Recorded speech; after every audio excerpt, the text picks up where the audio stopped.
Hello बच्चों, मैं फैज़ और आप देख रहे हैं फैज़ फिजिक्स क्लासेस, जिसमें हम आज पढ़ने वाले हैं एप्लीकेशन ऑफ गॉस थ्योरम। और उसका सबसे पहला एप्लीकेशन पढ़ेंगे electric field due to uniformly charge spherical shell. एक स्फेरिकल सेल है जो यूनिफॉर्मली चार्ज है, जिसका चार्ज क्या है Q और जिसका सरफेस चार्ज डेंसिटी है सिग्मा और रेडियस क्या है R। इसकी वजह से हमें गॉस थ्योरम का अप्लाई करके, गॉस थ्योरम को यूज करके तीन जगह पर इलेक्ट्रिक फील्ड निकालना है, शेल के बाहर, शेल के ऊपर और शेल के अंदर। तो चलिए बारी बारी से स्टडी करते हैं। एक बार निकालते हैं शेल के बाहर। तो एक पॉइंट हम क्या ले लेते हैं, इस शेल के बाहर एक पॉइंट P ले लेते हैं जहां पे हमें इलेक्ट्रिक फील्ड निकालना है शेल की वजह से। तो हमें जिस पॉइंट पर इलेक्ट्रिक फील्ड निकालना होगा वहां पर एक क्लोज सरफेस बनाना पड़ेगा, उसको कंसीडर करके, क्योंकि हमें गॉस थ्योरम अप्लाई करना है। तो हमें एक ऐसा क्लोज सरफेस बनाना होगा जिसके हर पॉइंट पर इलेक्ट्रिक फील्ड क्या होगा, सेम। और यहां पर हमें क्लोज सरफेस स्फेरिकल बनाना होगा, क्योंकि इसका पूरा चार्ज अगर आप सेंटर पर कंसंट्रेटेड मानोगे तो इस हाइपोथेटिकल शेल, ये जो सरफेस हमने बनाया है, इसके हर पॉइंट पर इलेक्ट्रिक फील्ड क्या होगा, सेम। क्योंकि हमें एक ऐसा गॉसियन सरफेस बनाना होता है जिसके हर पॉइंट पर इलेक्ट्रिक फील्ड क्या होना चाहिए, सेम। तो हमने एक इलेक्ट्रिक फील्ड, एक क्लोज सरफेस, एक गॉसियन सरफेस बना लिया हमें जहां पर इलेक्ट्रिक फील्ड निकालना था, और इसका रेडियस क्या हो गया, स्मॉल r। तो हम इसमें सबसे पहला केस करेंगे, शेल के बाहर इलेक्ट्रिक फील्ड निकालेंगे। तो फर्स्ट केस क्या हो जाएगा, electric field outside the shell, shell के बाहर। तो शेल के बाहर हमने एक पॉइंट P ले लिया, एक क्लोज सरफेस बना दिया। अब इस P पॉइंट पे हमने क्या करा, एक छोटू सा एरिया कट किया, एक छोटू सा एरिया कट किया जिसका एरिया क्या है, D है। और एरिया का डायरेक्शन किधर होता है, सरफेस के परपेंडिकुलर। तो इस छोटे से एरिया का डायरेक्शन किधर हो जाएगा, सरफेस के परपेंडिकुलर, DA वेक्टर। और इलेक्ट्रिक फील्ड का भी डायरेक्शन किधर होगा, देखिए ये पूरा चार्ज कंडक्टर है और चार्ज कंडक्टर के इलेक्ट्रिक फील्ड क्या होता है, परपेंडिकुलर। तो इस चार्ज कंडक्टर की वजह से इलेक्ट्रिक फील्ड भी क्या होगा, परपेंडिकुलर। तो इलेक्ट्रिक फील्ड भी इसी डायरेक्शन में हो जाएगा। अब हम अप्लाई कर देंगे गॉस थ्योरम। क्या अप्लाई करने वाले हैं, Gauss theorem. Apply Gauss theorem. Gauss theorem क्या बोलता है, total flux, total flux E dot DA is equal to, total flux is equal to charge enclose divided by epsilon naught. इसको हम equation number 1 मान के छोड़ देते हैं। अब हम इस क्वांटिटी को निकालते हैं LHS वाले को, फिर इसको पुट करेंगे इसमें। तो चलिए इसे निकालते हैं। ये क्या हो जाएगा, EDA cos, EDA cos, चलो साथ साथ ले चलते हैं, EDA cos 0 डिग्री, क्योंकि इलेक्ट्रिक फील्ड और एरिया के बीच में एंगल कितना है, 0 डिग्री। तो EDA cos 0 degree is equal to charge enclose divided by epsilon naught. cos 0 1 constant electric field, integration से बाहर इनटू में DA is equal to charge enclose divided by epsilon naught. DA का integration, छोटे छोटे छोटे area को जब आप इंटीग्रेट करोगे तो स्फीयर का पूरा एरिया आ जाएगा, और इस बड़े वाले स्फीयर का एरिया क्या हो जाएगा, 4 पाई r स्क्वायर।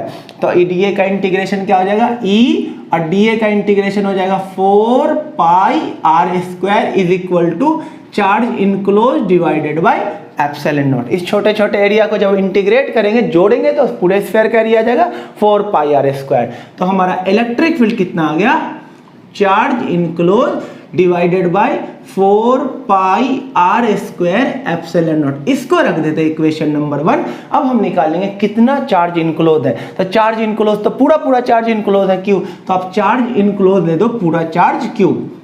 देखिए इस सरफेस जो हमने क्लोज सरफेस बनाया है, इसके इनक्लोज में ये पूरा का पूरा चार्ज रखा हुआ था। चार्ज इनक्लोज क्या हो जाएगा, पूरा चार्ज Q अपॉन में 4 pi r square epsilon not. Equation number 1।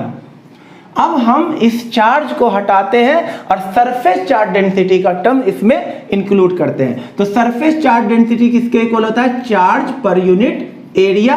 तो चार्ज किसके इक्वल हो गया, सिग्मा इनटू में एरिया, और स्फीयर का एरिया क्या होता है, तो ये सरफेस चार्ज डेंसिटी है इसका, तो इसका एरिया क्या हो जाएगा 4 पाई कैपिटल आर स्क्वायर, इसका रेडियस क्या है कैपिटल आर स्क्वायर। इसको हम क्या करेंगे इक्वेशन नंबर 1 में पुट कर देंगे और हमारा रिजल्ट आ जाएगा electric field E is equal to Q की जगह लिखेंगे सिग्मा इंटू में 4 pi capital R square upon में 4 pi small r square epsilon naught. 4 pi से 4 पाई कट जाएगा, इलेक्ट्रिक फील्ड आ जाएगा सिग्मा अपॉन में epsilon naught capital R square upon में स्मॉल आर स्क्वायर। ये आ गया इलेक्ट्रिक फील्ड कहां पे आउटसाइड द सेल।